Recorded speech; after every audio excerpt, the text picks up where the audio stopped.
Hey YouTubers, it's Tony with Mayberry Mini Trucks. This is a video for a customer who's a long distance customer. This is for Jack in Ohio. And this video is of a Daihatsu S110P 5-speed. It is a 1995 4x4 5-speed with high and low transfer case. It has differential lock and it has 23,160 miles. And so we're going to go ahead and do this video for Jack and show him the all of the things about the truck that really matter. So first thing we're going to do is come over here and video the roof. And now we're going to come, and I'm up against time, but we have just the right amount of time to do a good video. And now we're going to look across the front of the truck and look for dings. And there's a very tiny ding, and if I hit the light just right, you'll be able to see it. And a tiny ding right there also. Now I'm going to come, that's it for dings, come up here and show you the condition of the gasket and the bumper. Just very, very good condition, really good condition. Now let's come along the door and down the door pillar, and the front corner of the truck looks good, very good, no dings, no dents. You've got one tiny ding right there. The door looks really good. You also have a scratch right there and a slight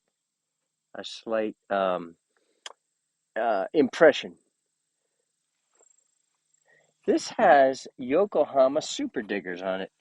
Those are the coveted tire because they're a combination between on-road and off-road. And you can see they have a lot of good tread, and they're a good-looking tread, meaning the tread is deep, and it's a pretty nice design. Now, are all four tires like that? I have no idea, but we'll find out. The bed side has a few dings, but very, very small. So it's got one there and one there. That one's a little bit bigger, but still small. Yokohama Super Digger, very nice. Now let's look under the bed mat. This has a Daihatsu Hi-Jet bed mat, and it's in okay shape. The bed mat has seen its better days, but it has done its job because we have a nice bed under here. So let's take a look, and we're looking for rust damage. This is surface rust, where something paint got nicked and it flash rusted. That's not rust through. That's surface rust. Not a problem. Surface rust here. This is all just surface rust. No rust through. That's surface rust, just on the surface only. So it's a very good looking bed. No rust damage. And now we're going to fold the mat the other way. And look at this side. And this also looks really, really good. A solid, straight bed. Just dirty. All right, now we're looking. Also, let me show you under the bed. I'm trying to do that. It's easy to forget, but everything looks good under there. Now let's look at the tailgate.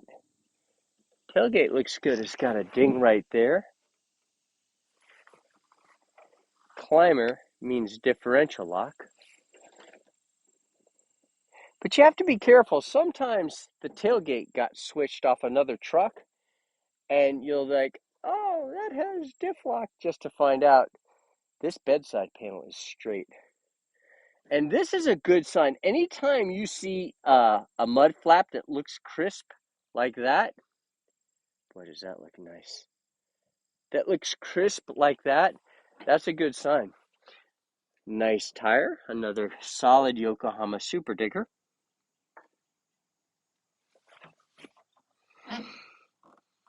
Nice. Very good looking under there. Now we're going to come down this side and take a look at this side of the truck. That's just dirt there. But this side also looks very good, and another good looking Yokohama Super Digger. So all four tires are solid, beautiful Yokohama Super Digger tires. This is the inside of the wheel well on the passenger side. Looking very, very clean.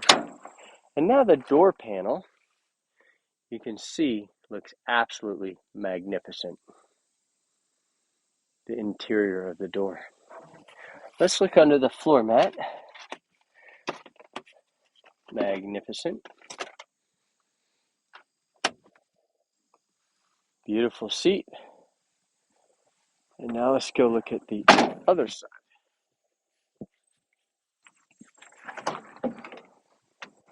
Now this seat does have a split because I see tape. Yep, so they wanted to put tape on the split. It's not a bad split, but it is a split. Maybe, what was that, 4 inches? Yeah, about 4 inches. Good looking door. Now this right here is a good sign. Notice how gold that patina is.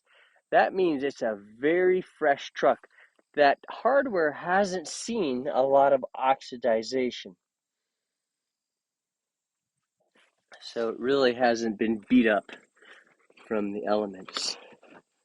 Good looking. Just, that is surface rusted, not rust through, surface rust.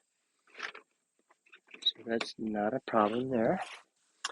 And you can see the miles are 37,319, 5-speed, 2-speed transfer case, and a very, very good looking ceiling. Really, really good looking seats, all except for that one little split. And now I'm going to start the vehicle, and diff lock turns on when it's in gear. So it is in first gear now, and you see it lights up. That's your bed light. Four-wheel drive is right there. On, off. On. See, that light just turned on. Off. Okay, so now that we're in two-wheel drive, we'll go ahead and take it for a spin.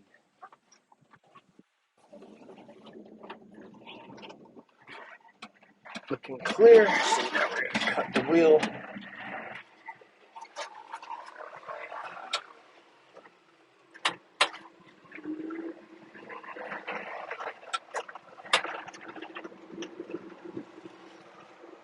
Oh, that other window is down. Let me shut that window over there.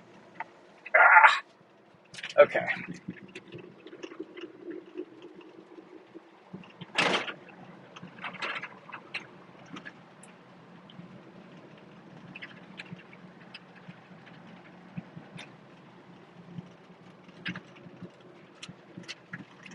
Okay, so we're going to get it up to 60 miles per hour just to see how it feels. Make sure there's no inordinate shaking or any bad, vibes. But I'm not going to get it up to speed until I get around this curve. All right, here we go.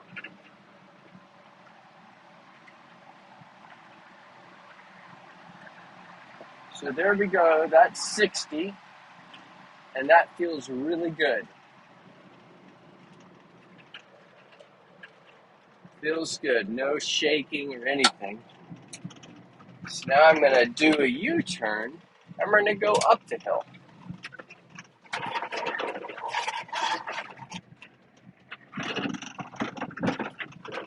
All right. Now we're going to go back up the hill, and we're going to test the power. Mayberry mini trucks got the law passed in North Carolina, making mini trucks street legal. Governor Cooper signed their bill into law. Deanna Ballard, the state senator, and Sarah Stevens, the state House representative, were very instrumental in helping us get that legislation introduced and passed. We also service the trucks. This truck has been serviced with full synthetic 5W30 engine oil, and we put in a new air filter, a new oil filter, and we test drove it. And if there was anything wrong with the truck, such as poor running, we fixed it. Now, I'm going 30 kilometers per hour, which is really slow. Actually, gosh, I'm going so slow. I've got to speed up. I should have been talking. All right. So I'm in fourth gear now, and I'm increasing in speed. Now I'm in fifth gear, and we are increasing in speed. So that's a good sign that the speed is gaining up the hill. And that's kind of what you want to see.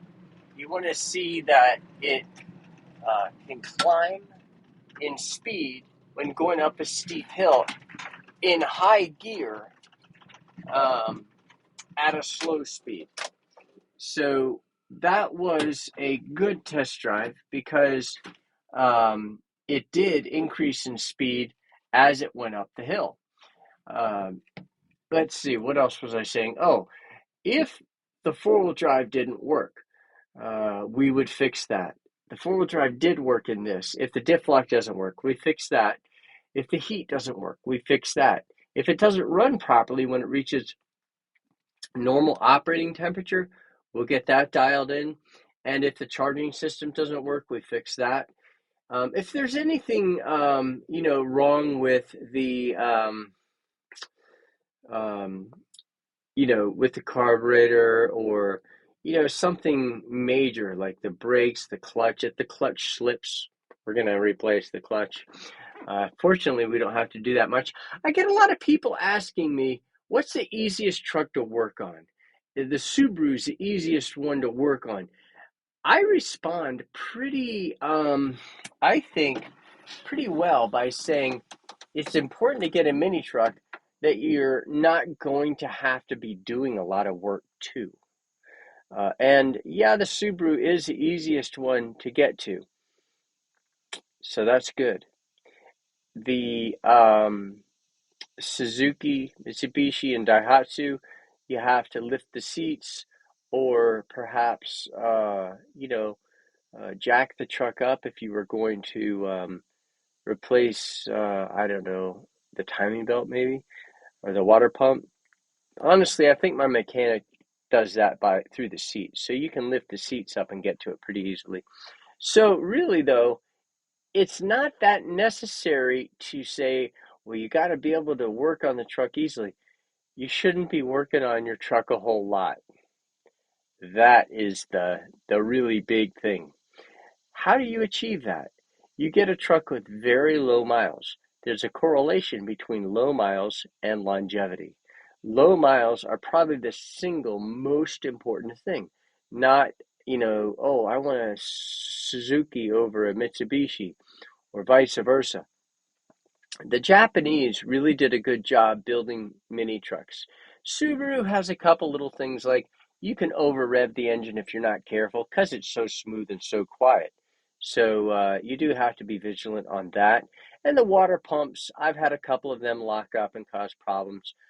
But other than that, the problems are extremely benign and really aren't that concerning. So don't say, oh, it's got to be easy to work on. Get one you don't have to work on.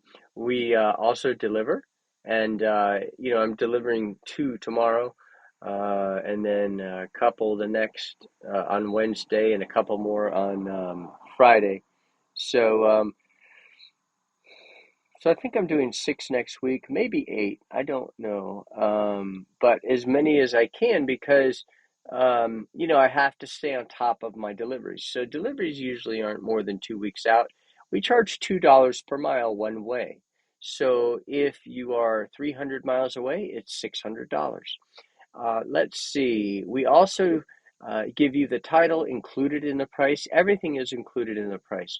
One of the things that I kind of Mayberry Mini Trucks prides itself in is the fact that we don't play games because I can't stand it when people do that to me.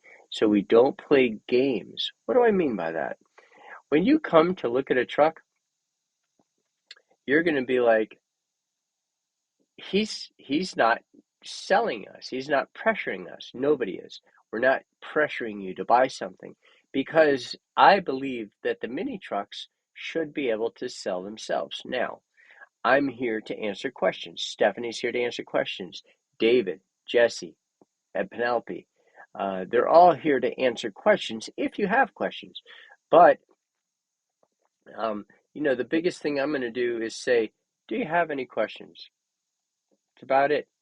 And so you guys are here to check out the trucks, see if they're a good fit for you. And if they are, let us know. And that's kind of how our sales process works. It's extreme. It's probably a little too low key, but anyway, and we don't charge any fees. So we don't say, okay, you want to buy that truck? No problem. But there's a $250 dock fee, or a prep fee, or a title fee, or an administrative fee, or a processing fee. There's none of that. So if it says this truck's $7,200, that's all you pay. Would you please subscribe to our channel? Our channel is not monetized, but subscriptions help with search optimization, the search results. And then if you hit notification, you'll be notified when I post a video, and then you can see what just came in. Like Tuesday, I've got 12 more trucks coming in. And then, I just got a raft, a flotilla of trucks in over this past week or two. And boy, we have more coming. And so we have a lot of trucks coming. I think I made reference to that, like 100 over the next 3 weeks. But we got some of those 100 in. And but the majority of them still have yet to arrive, and they're here or just about to hit the port.